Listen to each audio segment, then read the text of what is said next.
시작. 또 그가 큰 소리로 내 귀에 외쳐 이르시되 이 성읍을 관할하는 자들이 각기 죽이는 무기를 손에 들고 나오게 하라 하시더라. 내가 보니 6사람이 북향한 윗문 길로부터 오는데 각 사람의 손에 죽이는 무기를 잡았고 그 중에 한 사람은 가는 베옷을 입고 허리에 서기관의 먹그릇을 찼더라. 그들이 들어와서 놋 제단 곁에 서더라.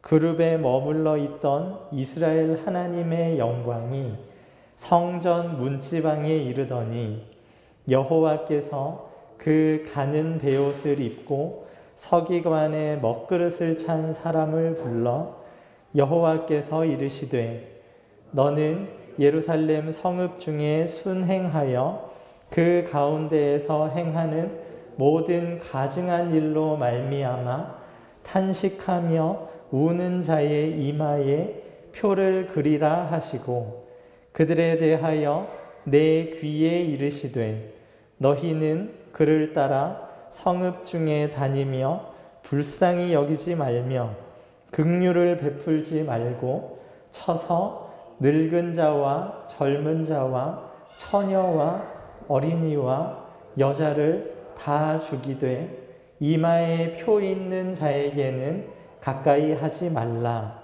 내 성소에서 시작할지니라 하시매 그들이 성전 앞에 있는 늙은 자들로부터 시작하더라.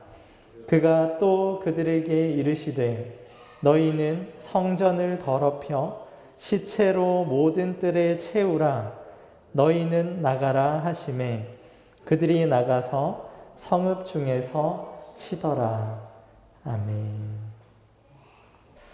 네, 오늘 말씀의 제목은 탄식하며 우는 자가 받는 표입니다. 탄식하며 우는 자가 받는 표. 여호와께서 분노로 가증한 일을 심판하실 때 거기에서 벗어나는 길이 무엇인지를 에스겔 9장 1에서 7절 말씀을 통해서 함께 살펴보고자 합니다. 네.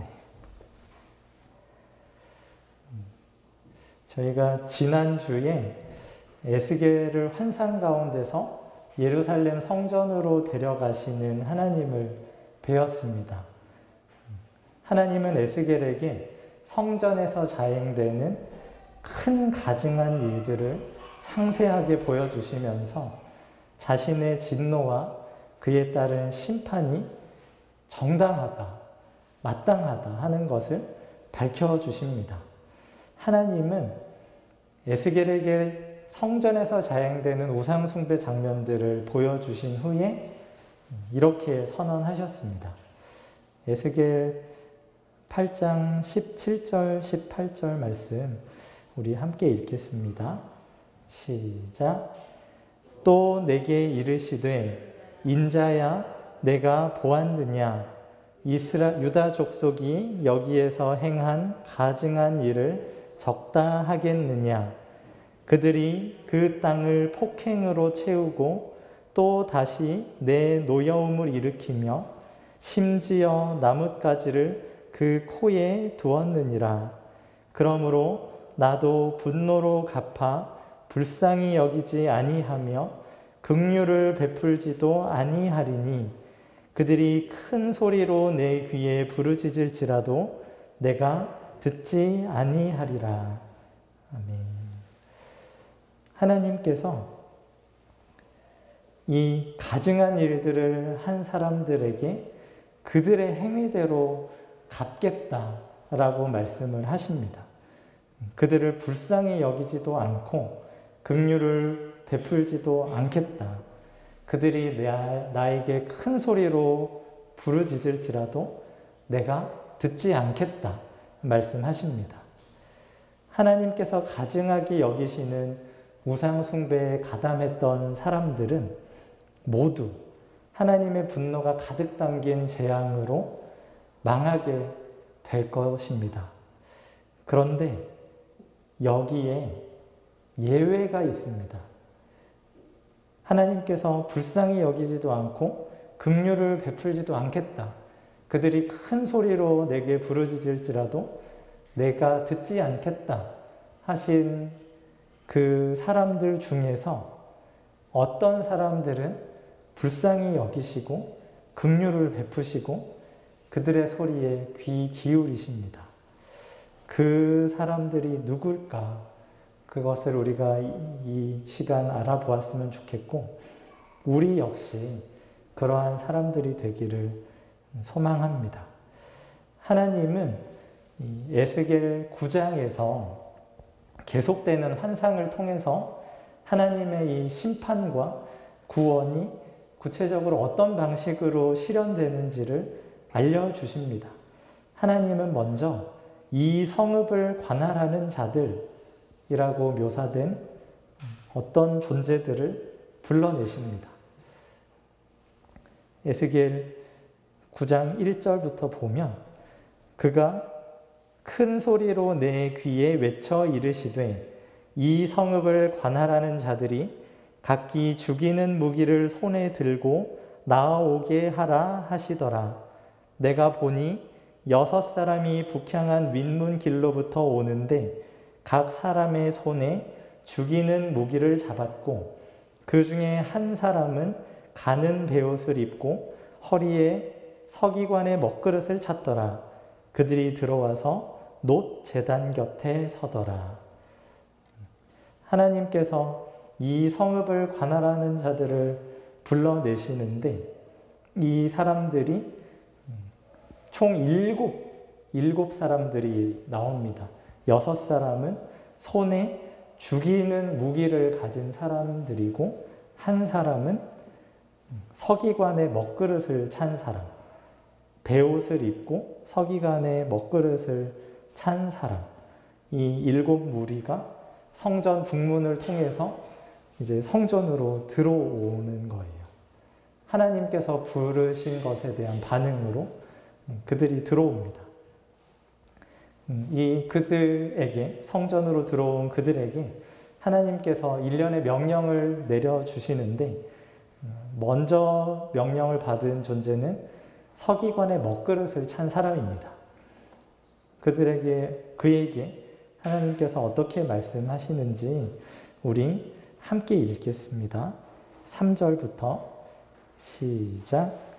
구룹에 머물러 있던 이스라엘 하나님의 영광이 성전 문지방에 이르더니 여호와께서 그 가는 베옷을 입고 서기관의 먹그릇을 찬 사람을 불러 여호와께서 이르시되 너는 예루살렘 성읍 중에 순행하여 그 가운데에서 행하는 모든 가증한 일로 말미암아 탄식하며 우는 자의 이마에 표를 그리라 하시고, 하나님께서 이 먹그릇을 가진 존재에게 이 예루살렘 성읍을 구석구석 돌아다녀라.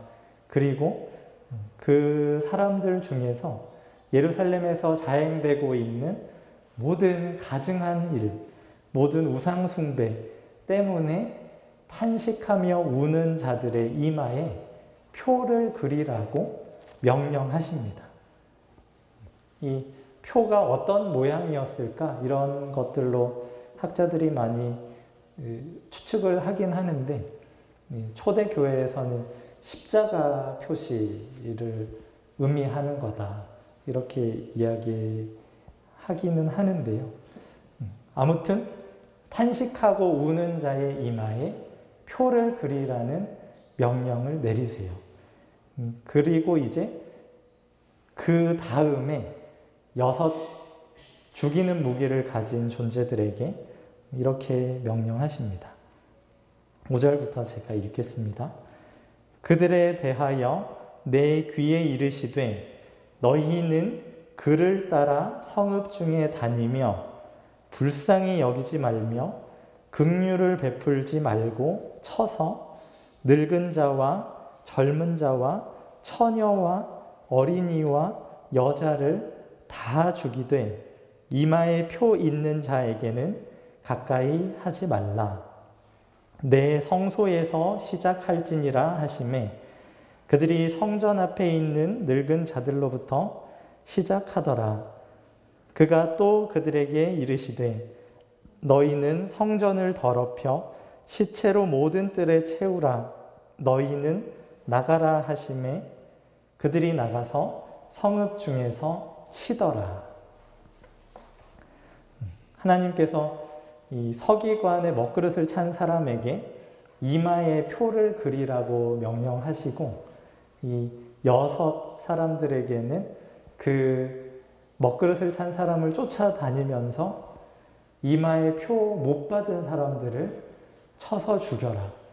이마에 표를 받지 못한 사람들은 불쌍히 여기지도 말고 긍휼을 베풀지도 말고 무조건 죽여라. 그가 늙은 사람이든 젊은 사람이든 여자든 뭐 상관없이 다 죽여라. 이렇게 명령하세요. 그러고 그 사형 집행의 시작점으로 여호와의 성소를 지명하십니다. 내 성소부터 시작해서 쭉 돌아라. 이렇게 말씀을 하십니다. 그래서 이제 하나님께서 명령하신 그대로 이루어지는 거죠. 이 8장에서 보면 예루살렘 성전에서 꽤 많은 무리들이 근 100여 명 되는 사람들이 우상 숭배를 하고 있었거든요. 동쪽 태양신을 향해서 숭배하던 사람들이 한 25명 정도, 이제 북문에서 담무스를 위하여 애곡하는 일련의 여인들, 그리고 밀실에서 분향하고 있던 이스라엘의 장로들 70명, 대략 한 100여 명 남짓 되는 사람들이 성전에서 우상 숭배를 하고 있는데 아마 그 사람들부터 죽었을 겁니다. 이 우상 숭배 한창 하고 있는데 탄식하며 울지는 않았을 테니까 이제 죽어나가는 소리들이 막 들리는 거죠. 그런데 하나님께서 이것도 모자라서 성전을 시체로 가득 채워라. 안뜰, 바깥뜰, 시체로 가득 채워라. 이렇게 말씀을 하세요. 이스라엘의 보호자, 이스라엘의 양육자이신 여호와 하나님께서 계신 성전이 이스라엘의 심판과 멸망의 출발점이 됩니다. 이 끔찍한 재앙에서 건짐을 받는 유일한 길은 탄식하며 우는 자가 되는 거예요. 탄식하고 우는 자가 돼서 이마에 표를 받는 겁니다. 이마에 표가 있는 사람한테는 죽이는 자들이 가까이 하지 말라고 그렇게 말씀을 하셨거든요. 그런데 성도 여러분, 이 탄식하며 우는 것이 심판과 형벌을 면제받는 것에 합당한 근거가 된다고 생각하십니까? 우상숭배를 열심히 하다가 이건 우상숭배야. 막 마음을 막 찢으면서 막 애곡하고 울었어요. 그러면 그 우상숭배 했던 게 안 한 게 되나요? 비유를 좀 들면 저기 고잔초등학교 앞에 30km 신호 가속 카메라가 있거든요. 거기를 이렇게 깜빡하고 한 50km로 휙 지나갔어요. 그래서 찰칵 찍혔습니다. 신호 위반으로 찍혔고 얼마 안 있어서 집으로 과태료 고지서가 날라왔어요. 이 고지서를 받아들고 이제 단원경찰서 민원실로 간 거예요. 그러고 이제 그 담당하는 경찰관 앞에 가가지고 막 울어요. 막 울면서 경찰관님 제가 잘못했습니다. 제가 다시는 안 그럴 테니까 좀 봐주십시오. 제가 그때 뭔가 정신이 나갔었는데 깜빡했어요. 진짜 죄송하니까 제발 좀 이거 좀 봐주세요. 그러면서 막 우는 거예요. 그러면은 경찰관이 이제 그 과태료 고지서를 고의 받아주고, 아, 그러셨군요, 선생님. 그러면 이번 건은 그냥 넘어가는 걸로 합시다. 앞으로는 꼭 조심하시고, 이거는 없는 걸로 해드릴 테니까 가시라고. 그렇게 하면 아마 경찰서 민원실이 난리가 날 겁니다. 눈물바다로 바뀔 거예요. 누가 생돈 몇만 원을 내려고 하겠어요. 그냥 가가지고 몇 분 울면 그냥 없는 게 되는데. 혹시 진짜 가서 울어가지고 면제를 받을 수 있나 해가지고 제가 좀 찾아봤거든요. 막 인터넷에 과태료 면제 해가지고 막 검색을 해봤는데 불행인지 다행인지 없습니다. 울어서 면제를 받았다는 사례는 없어요. 어떤 경우에 면제를 받냐면 응급실 갈 때, 제가 응급실 가는 중이었어요. 하는 거를 이제 응급실 진료 확인서랑 해가지고 사유서를 써내면 면제를 해주긴 하더라고요. 그런데 경찰서에 고지서 들고 와서 울었다고 면제를 해주는 경우는 없습니다. 죄를 지었는데 울었다고 벌을 면제해 준다? 공정하지 않은 겁니다. 변호사님이 설명을 나중에 해주시면 좋을 것 같은데, 죄를 지으면 벌을 받는 것이 공정한 거죠. 울었다고 아이고 우네 하면서 죄를 깎아주는 거는 그건 공정한 게 아니에요. 그런데 이 정의로운 재판장이신 하나님은 왜 자기가 행한 모든 가증한 일로 말미암아 탄식하며 우는 자의 이마에 표를 주시고 그들에 대한 심판을 면제하시는 걸까요? 탄식하며 우는 게 과연 뭐길래?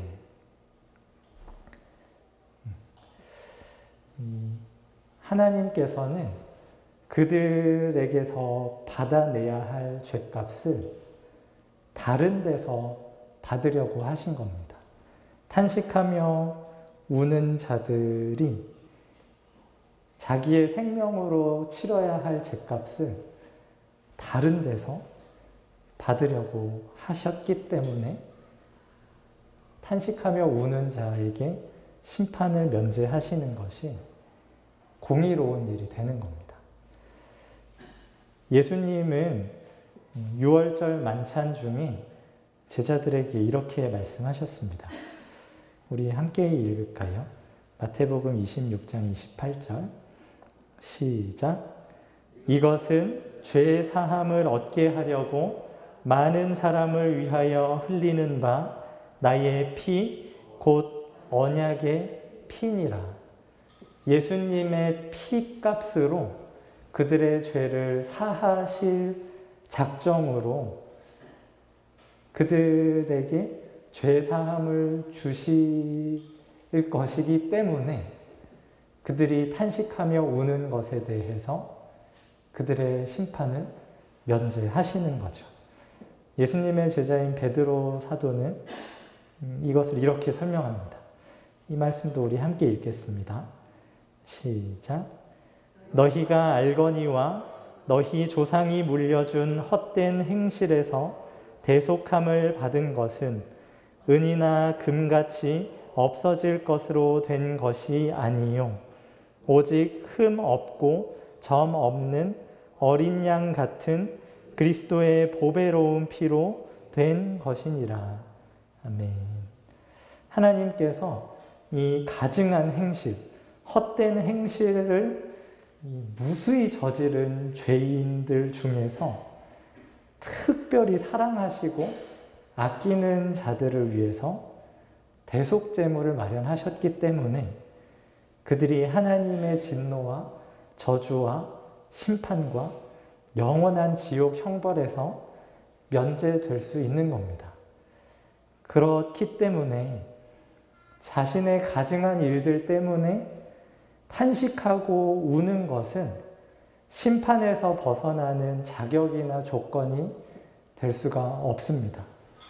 탄식하며 우는 것은 은혜를 받을 아무 자격도 이유도 없는 자에게 감히 상상할 수도 기대할 수도 없던 선물이 주어진 것에 대한 마땅한 매우 자연스러운 반응일 따름이에요. 그러니까 사실 탄식하고 울어서 구원을 받은 게 아니라 구원을 받았기 때문에 탄식하고 울 수 있는 것입니다. 하나님의 특별한 은혜가 아니면 내 행위가 하나님 보시기에 가증한 일들이다 하는 것을 깨달을 수가 없습니다. 완악한 우리는 내 범죄에 대한 심판이 없으면 내가 행한 일이 죄라는 생각을 하지를 않습니다. 마음이 돌처럼 딱딱하기 때문에 내가 지금 죄를 짓고 있다. 지적을 받고 책망을 받고 심판에 대한 경고를 들어도 꿈쩍도 하지를 않습니다. 내가 하는 일이 가증하고 추악한 일이라는 사실을 절대로 받아들이지 않습니다. 내 옆에서 나랑 똑같이 살던 사람들이 하나님의 진노와 심판 앞에서 죽어나가는 모습을 봐도 알아듣지를 못해요. 나는 저 사람이랑은 다르다. 나는 깨끗하다. 나는 저 사람처럼 비참한 죽음은 당할 사람이 아니다. 라고 생각합니다. 하나님께서 새 마음을 주셔야 하나님의 말씀을 알아들을 수 있습니다. 하나님께서 그 하나님의 찬란한 영광을 볼 수 있는 눈을 우리에게 열어주셔야 내가 섬기고 있던 것이 우상이구나 하는 것을 그때야 알 수 있어요. 진짜가 나타나야 가짜가 드러나는 법이거든요. 그런데 그 진짜가 나타나는 일은 아무에게나 허락되는 일이 아닙니다. 하나님께서 특별히 고르고 고르신, 특별히 사랑하시는 사람에게만 허락되는 은총입니다. 와, 이게 우상이었구나 하는 것을 하나님의 그 찬란한 영광 앞에서나 알 수 있고, 와, 이건 정말 볼품없는 거구나. 정말 초라하고 허망한 거구나 하는 것을 그때야 알게 됩니다. 그제서야 와, 속았다 하는 것을 알게 되죠. 사탄한테 내가 씌었구나. 그래서 나에게 이렇게 좋으신 하나님에게 내가 하면 안 될 일을 무수히 저질렀구나 하는 것이 그제서야 실감이 나요. 하나님의 그 찬란한 영광 앞에서 나의 우상이 드러나고 나의 가증한 행위가 드러납니다. 그제서야 가슴이 아파오고 마음이 찢어지고 탄식이 나오고 눈물이 나오는 겁니다. 그러니까 탄식하며 우는 자들은 특별한 은혜를 받은 자들이에요. 우리의 입에서 탄식이 나오고 우리의 눈에서 눈물이 나오는 것은 그야말로 기적입니다.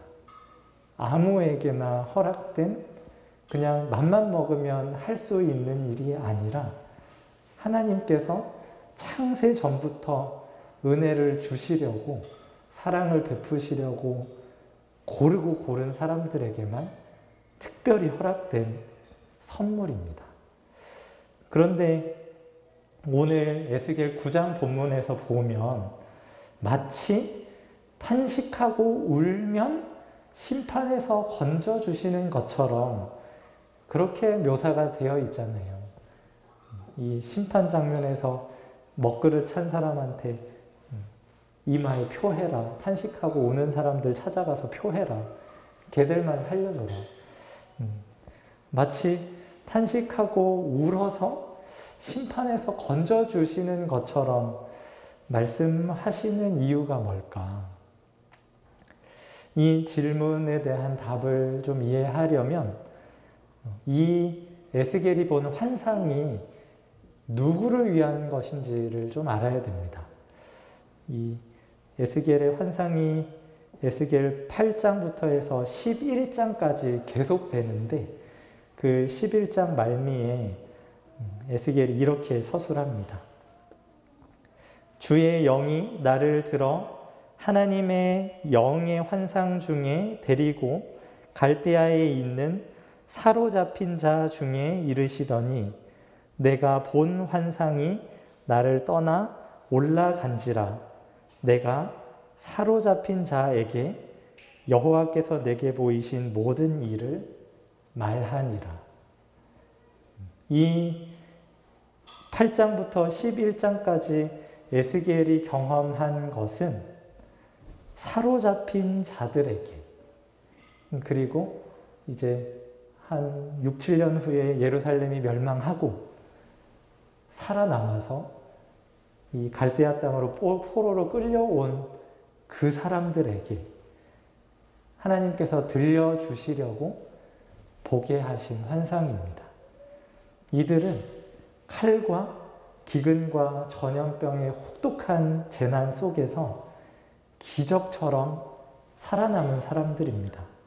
이 사람들이 에스겔의 환상에서 탄식하며 우는 자가 재앙을 피한다는 말을 듣는 거예요. 그러면 이들이 생각하겠죠. 탄식하고 우는 자가 이 이마에 표를 받고 재앙에서 면제를 받는데 내가 탄식을 한 적이 있나? 내가 울은 적이 있나? 생각을 하면 정직하게 스스로를 돌아보면 아니거든요. 제대로 마음을 찢어본 적도 없고 울은 적도 없는 거예요.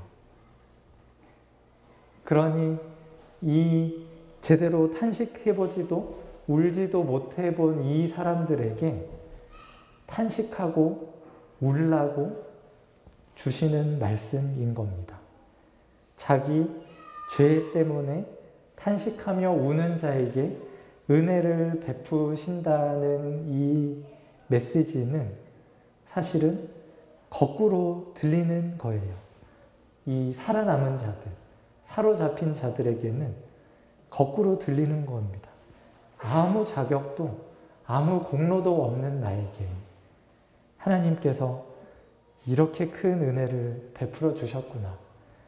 나도 내 이웃들, 내 형제들, 내 가족들 죽어나가는 그때에 나 역시 같이 죽어 마땅한 죄인인데 하나님께서 나는 거기서 건져주셨구나. 내가 엄청난 은혜를 받은 자구나. 그 은혜를 받은 것에 대한 인식이 또렷해질 때 이제 하나님이 보이는 거죠. 나에게 사랑으로, 긍휼로 대하시는 분. 그분께 내가 어떻게 해왔는가. 이게 막 실감이 나는 거예요. 정말 나빴구나. 마치 하나님이 없는 것처럼, 하나님이 나를 버린 것처럼 하나님을 대적하면서 하나님을 멀리하면서 살았구나. 이것을 깨닫고 그제서야 탄식하며 울게 되는 겁니다.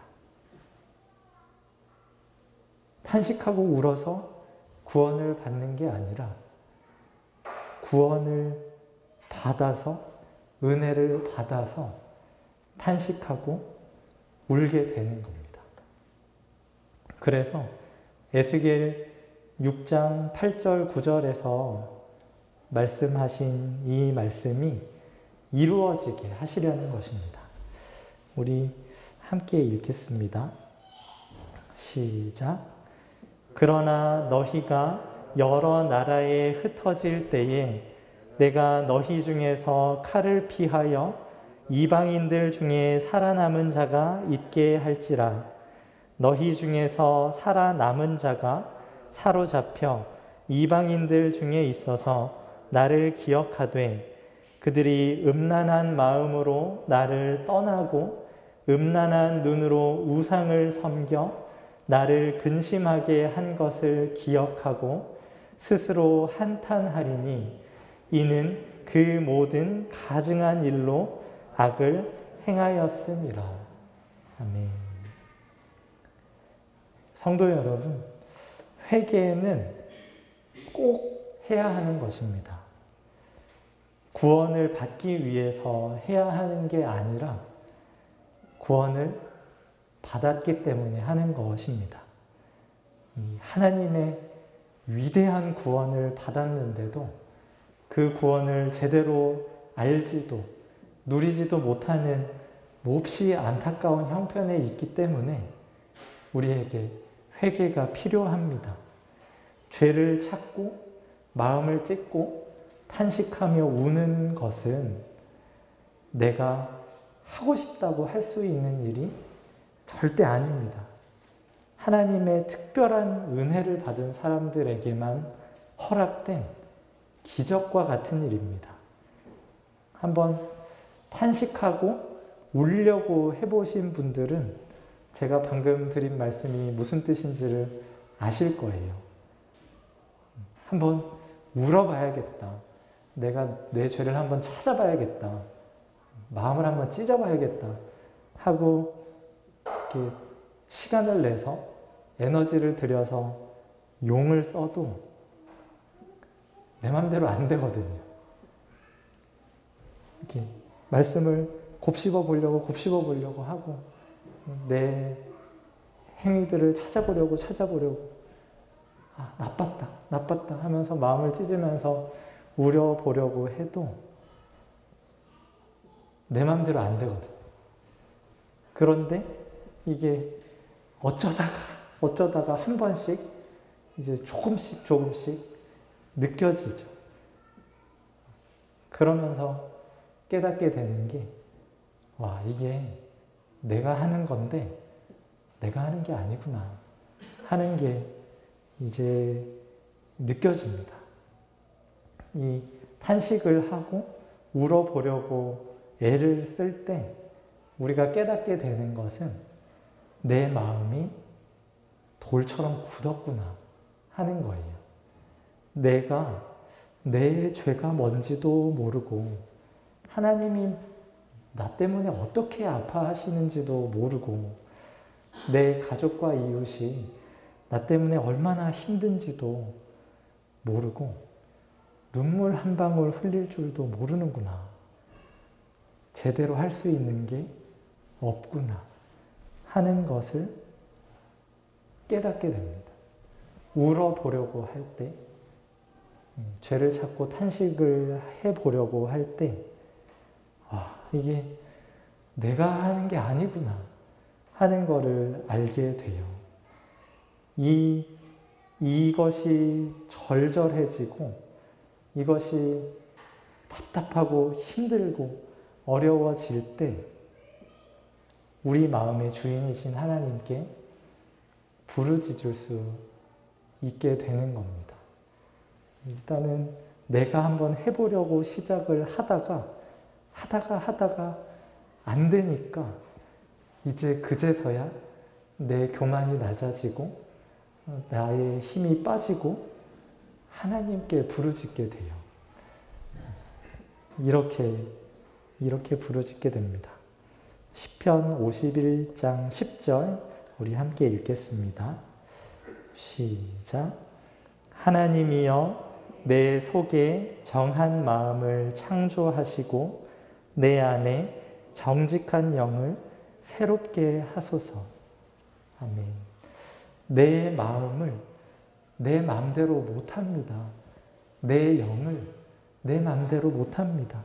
하나님, 당신의 그 창조의 능력만이 저의 이 돌처럼 굳은 마음을 새 마음으로 바꿀 수가 있고, 그 마음으로만 하나님의 그 찬란한 영광을 보고 저가 이때까지 해왔던 그 모든 가증한 일이 정말 추악하고 정말 미운 일이었다는 것을 실감할 수 있습니다. 그렇게 될 때에야 주님 앞에서 울 수 있고 마음을 찢을 수 있습니다. 하나님, 이 마음을 좀 바꿔주십시오. 제 힘으로는, 제 의지로는, 제 지성으로는 아무리 해도 안 됩니다. 하나님께서 제 안에 정한 마음을 만들어 주셔야 됩니다. 제 안에는 없습니다. 제 능력으로는 할 수 있는 게 아닙니다. 하나님, 정직한 영을 제게 허락해 주십시오. 정결한 마음을 저에게 허락해 주십시오. 간구하게 되죠. 그 부르짖음이 나오게 되기를 하나님께서 간절히 기다리고 계십니다. 우리가 이 마음으로 하나님께 부르짖을 때 하나님께서 응답하실 것입니다. 이쯤 되면 얘가 이제 자기 힘으로 했다는 생각을 안 하겠지? 야, 내가 이렇게 울었더니 이렇게 복을 받았어. 이런 말을 어디 가서 못 하겠지? 오직 하나님의 은혜, 오직 그리스도의 은혜만 자랑하는 사람이 되겠지? 할 그때에 하나님께서 우리의 삶을, 우리의 존재를 변화시켜 주시고 그 가운데서 탄식하며 우는 자가 되게 하실 것입니다. 그 탄식과 울음을 주님께서 기뻐 받으시고 우리의 눈물을 닦으시고 우리의 이 아픈 마음을 치료하시려고 주님이 애타게 기다리고 계세요. 우리가 주님께 울려고 한번 탄식해보려고 용쓰며 애쓰며 내 힘으로 안 된다는 것을 절감하고 주님께 부르짖을 때 주님이 그것을 우리에게 허락하실 것입니다. 그 은혜를, 그 사랑을 우리 모두가 누리게 되기를 소망합니다. 기도하겠습니다.